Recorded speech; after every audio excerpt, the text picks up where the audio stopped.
Hello friends, अस्सलाम वालेकुम and welcome to Real info.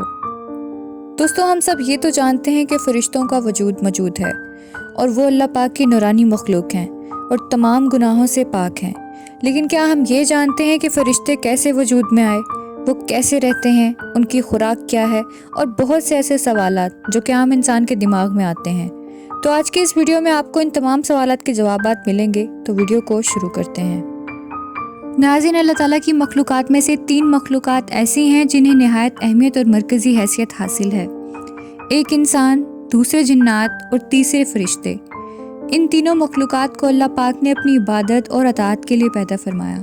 ताहम जिन्नात और इंसानों के अंदर नफ्स परस्ती और ख्वाहिशात का मादा पैदा कर दिया और अपनी मर्ज़ी से काम करने और अपनी राय रखने की आज़ादी दे दी ताकि इनकी आजमाइश कर सके कि कौन अल्लाह ताला की मर्ज़ी से ज़िंदगी बसर करता है और उसकी खुशी के लिए नेक अमाल करता है, या इसको नाराज़ करके बदी को चुनता है ताकि आखिरत में इनको वैसा ही अजर दिया जाए। इनके बरक्स फ़रिश्ते अल्लाह ताला की वो मखलूक हैं जिन्हें महज अल्लाह पाक की इबादत के लिए ही पैदा किया गया है और वो अल्लाह की मर्ज़ी के सिवा कुछ नहीं करते, ना ही अपनी मर्ज़ी का हक़ रखते हैं। वो अल्लाह ताला के तमाम अहकाम को पूरा करते हैं। ना वो अल्लाह पाक की इबादत करते हुए थकते हैं और ना ही इसमें काहली और सुस्ती का मुजाहरा करते हैं। इसके अलावा अल्लाह ने इनको खाने, पीने, सोने, जागने और दीगर ख्वाहिशात को पूरा करने का मोहताज भी नहीं बनाया। जिस तरह इंसान और जिन्नात का ताल्लुक है, इसी तरह इंसान और फरिश्तों का भी ज़िंदगी भर का ताल्लुक है, क्योंकि इंसान में रूह डालने और रूह निकालने तक, मालनामा तैयार करने से कब्र में सवाल करने तक और जन्नत में जन्नती लोगों की खिदमत से लेकर जहन्नुम में लोगों को अजाब देने तक फरिश्तों का अहम किरदार है। दोस्तों, इंसान की ज़िंदगी में ऐसे बहुत से मौके आते हैं जब फ़रिश्ते इंसानों के लिए खुदा ताला से दुआ करते हैं। फ़रिश्तों के वजूद को तस्लीम करना ईमान के 6 बुनियादी अरकान में शामिल है। हम इनके वजूद से इनकार नहीं कर सकते। दोस्तों, हमारे पास फ़रिश्तों के मुतालिक बहुत कम मालूमात है, जिसकी वजह से बहुत से लोग आज भी फ़रिश्तों के वजूद से इनकार करते हैं। मगर आखिर फ़रिश्ते क्या हैं? ये किस चीज़ से बने हैं? इनकी तख्लीक का आखिर मकसद क्या है? कि निहायत अहम सवाल है। नाज़रीन, कुरान करीम में पहले सिपारे से लेकर आखिरी सिपारे तक फ़रिश्तों का तज़किरा मौजूद है। लिहाजा ये हमारा फ़र्ज़ है कि हम इनके वजूद को बिल्कुल ऐसे ही तस्लीम करें जैसे कि कुरान पाक में बयान किया है और किसी और हवाले से नहीं। दोस्तों, कुरान मजीद के मुताले से ये बात ज़ाहिर होती है कि इंसान यानी हज़रत आदम अलैहिस्सलाम से पहले फ़रिश्ते मौजूद थे, मगर वो किस वक्त पैदा किए गए, इसका जिक्र ना तो कुरान पाक में मौजूद है और ना ही किसी हदीस में। फ़रिश्तों को अल्लाह पाक ने नूर से पैदा फरमाया, इसलिए इनको देखना अंबिया किराम के अलावा किसी आम इंसान के लिए मुमकिन नहीं। यही वजह है कि हमारे इर्द गिर्द लातदाद फ़रिश्ते अपने कामों में मौजूद हैं, मगर वो हमें नज़र नहीं आते। लेकिन ये बात भी हकीकत है कि फ़रिश्ते इंसानी शक्ल इख्तियार कर सकते हैं। दोस्तों, अगर बात की जाए फ़रिश्तों की जिसामत की, तो फ़रिश्ते इंसानों की निस्बत अजीम जिसामत के मालिक हैं, जिनमें बाज़ छोटे और बाज़ बड़े हैं। बाज़ के 2 पर हैं और बाज़ के पर 600 से भी ज़्यादा हैं। हज़रत आयशा रज़ियल्लाहु अन्हा से मरवी है कि हज़रत जिब्राईल अलैहिस्सलाम के हवाले से नबी पाक सल्लल्लाहु अलैहि वसल्लम ने इरशाद फरमाया कि वो जिब्राईल ही थे। मैंने उन्हें उनकी पैदाइशी सूरत में 2 मरतबा देखा है। मैंने जब इन्हें आसमान से उतरते देखा तो इनका वजूद ज़मीन और आसमान में फैला हुआ था, यानी उनके वसी वजूद ने पूरे आसमान को घेर रखा था और उनके 600 पर थे। इनके परों से मुख्तलिफ रंग और कीमती मोती बिखर रहे थे। दोस्तों, एक रवायत के मुताबिक हज़रत जिब्राईल अलैहिस्सलाम की जिसामत का अंदाज़ा आप इस बात से लगा लें कि इनके कान की लू से कंधे तक का हिस्सा 700 साल की मुसाफत जितना लंबा है। जहाँ तक फ़रिश्तों की शक्ल सूरत का ताल्लुक है, तो कुरान और सुन्नत से ये मालूम होता है कि वो नहायत खूबसूरत और हसीन है, मगर उनमें से बाज़ फ़रिश्तों को अल्लाह पाक ने हैबतनाक शक्लें भी अता कर रखी हैं। नाज़रीन, जैसा कि हुज़ूर सल्लल्लाहु अलैहि वसल्लम ने इरशाद फरमाया कि जब मैयत को दफनाया जाता है तो उसके पास 2 सया रंग के नीली आंखों वाले 2 फरिश्ते आते हैं। इनमें से एक को मुनकिर और दूसरे को नकीर कहा जाता है। बाज़ रवायत के मुताबिक इनकी आंखें तांबे की देगचियों के बराबर हैं और दांत गाय के सींग की तरह हैं और आवाज़ बिजली की कड़क जैसी गर्जदार है। दोस्तों, सवाल ये उठता है कि क्या फ़रिश्ते मर्द हैं या औरत, यानी मुज़क्कर हैं या मोनस? ये एक नहायत ही अहम सवाल है। दोस्तों, अरब के मुशरिक लोग फ़रिश्तों को औरत यानी मोनस तस्लीम करते थे और नाउज़ बिल्ला इनको अल्लाह ताला की बेटियां कहा करते थे।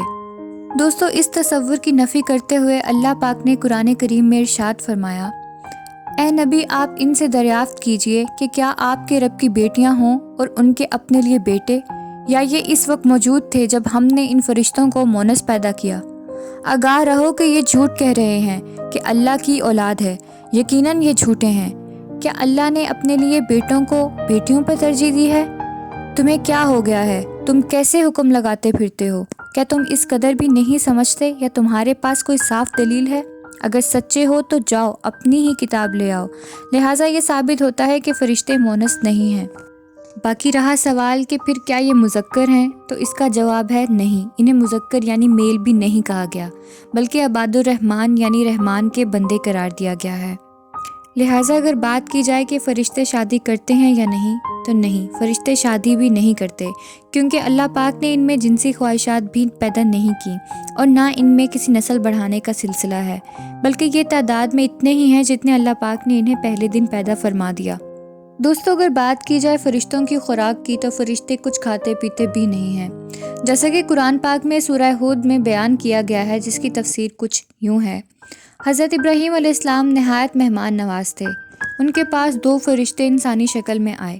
آپ نے ان کی خاطر تواضع کے لیے فوراً بھنا ہوا بچڑا لا کر ان کی خدمت میں پیش کر دیا، مگر انہوں نے دیکھا کہ ان لوگوں کے ہاتھ کھانے کی طرف نہیں بڑھ رہے، تو انہوں نے خوف محسوس کیا، کیونکہ اس وقت یہ تصور کیا جاتا تھا کہ اگر آنے والا مہمان دعوت سے فائدہ نہ اٹھائے تو یہ سمجھا جاتا تھا کہ مہمان کسی اچھی نیت سے نہیں آئے۔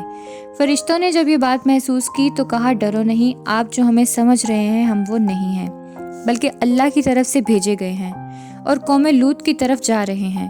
یہ فرشتے حضرت ابراہیم علیہ السلام کو ان کے بیٹے کی خوشخبری بھی دینے آئے تھے۔ دوستو فرشتے نہ تو کبھی تھکتے ہیں، نہ ہی بیمار ہوتے ہیں، نہ سستی اور کاہلی کا شکار ہوتے ہیں، نہ یہ سوتے ہیں نہ آرام کرتے ہیں، بلکہ ہر وقت اللہ پاک کی تسبیح بیان کرتے رہتے ہیں۔ جب اللہ تعالیٰ آسمان میں کوئی فیصلہ فرماتے ہیں تو فرشتے عاجزی سے اپنے پر مارنے لگتے ہیں۔ اس سے اس طرح کی آواز پیدا ہوتی ہے جیسے کسی صاف چکنے پتھر پر زنجیر کے مارنے سے پیدا ہوتی ہے، جبکہ بعض روایت میں یہ آتا ہے کہ فرشتے اس وقت بے ہوش ہو کر گر پڑتے ہیں۔ فرشتے آسمانوں پر رہتے ہیں اور مختلف کاموں کے لیے اللہ پاک کے حکم سے زمین پر آتے ہیں، اور اپنے کام پورے ہوتے ہی واپس آسمانوں پر چلے جاتے ہیں۔ مثلاً شب قدر کے موقع پر فرشتے اللہ کے حکم سے زمین پر اترتے ہیں۔ اگر بات کی جائے فرشتوں کی اصل تعداد کی، تو ان کی اصل تعداد کا علم صرف اللہ پاک کی ذات کو ہے، اس کے علاوہ کسی اور کو نہیں۔ جیسے قرآن پاک میں ارشاد ہوا ہے، تیرے رب کے لشکروں کو اس کے سوا کوئی اور نہیں جانتا۔